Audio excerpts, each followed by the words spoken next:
मी यांच्याकडं 3 महिन्यापूर्वी आलो होतो. आल्यानंतर मला एका ठिकाणी 60,000 रुपये खर्च सांगितला. ह्या मित्रांनी माझा मोबाईल 5,000 रिपेअर करून दिला आणि तो पण जास्त वेळ न लावता कमीत कमी वेळेमध्ये करून दिला. आणि पैसे तर कमी घेतले, पण त्यांच्या चेहऱ्यावरचे हास्य बघूनच असं वाटतं त्याला 2 रुपये जास्त द्यावेत. एवढे स्माईल मुलं आहेत आणि स्मार्ट काम करतात. म्हणजे त्यांच्या बुद्धीची मला आहे ना खरं प्रशंसा करावी वाटते. खूप शिकल्यात मुलं, खूप चांगल्या प्रकारे शिकल्यात.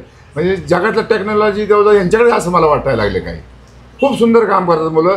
कमी वेळात तिथे वेळ माझी मोबाईल रिपेअर करायची आणि माझ्या फॅमिली सगळे मोबाईल आम्ही यांच्याकडे रिपेअर करतो. कमी वेळात कमी वाजवी किमतीत छानपैकी म्हणजे चहा पाजून आम्हाला गोड करून पाठवतात. अशी मुलं छान आहे. धन्यवाद सर, मनापासून धन्यवाद. तर असे तुमचे फोल्डचे काही प्रीमियम फोन्स असतील जे तुम्ही घरात ठेवलेले असतील, फोल्ड 2 असेल, फोल्ड 3 असेल, त्याचे डिस्प्ले गेलेले असतील तर त्याचे डिस्प्ले आपल्याकडे अवेलेबल आहेत. किंवा तुमचं हिंजेसचं किंवा दुसरं काही काम असेल तर ते आपण करून देऊ. त्यासाठी आपल्या शॉपला नक्की व्हिजिट करा. मोबाईल फिक्सेड आपलं शॉप पुणे वाकड येथे आहे. धन्यवाद.